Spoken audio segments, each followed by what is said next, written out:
Hello and welcome to Michael's Minty Music for today. Today we review Sting's 2006 album, Songs from the Labyrinth. It features the music of John Dowland, a songwriter from the 16th century. It kind of sucks. It's pretty bad. This is not a good album.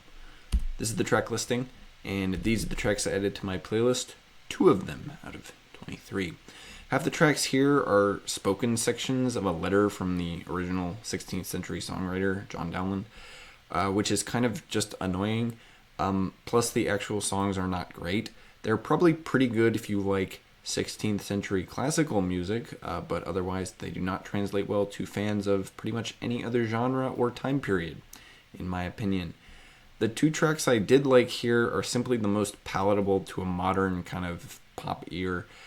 The album flows okay, I guess. It's definitely consistent, but also definitely not worth listening to. This album is basically the definition of kind of an artsy waste of your time. If you want to listen to classical music, just go listen to an orchestra or an artist who specializes in this.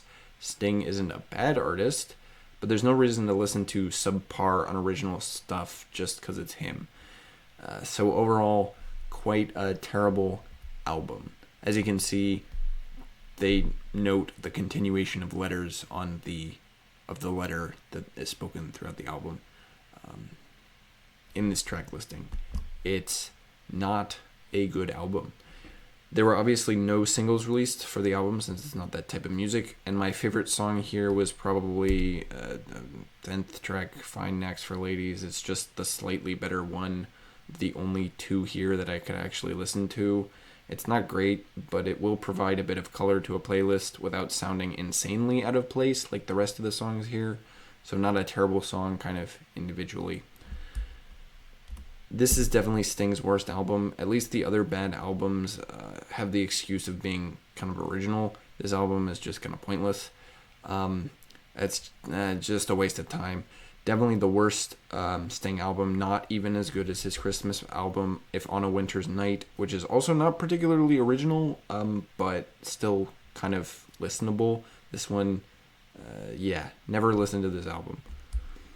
Unsurprisingly, it doesn't take my top spot from 2006. That stays with Pink's I'm Not Dead, which is definitely a lot better than Songs from the Labyrinth, obviously. So yeah, go listen to that one instead. Thanks for watching.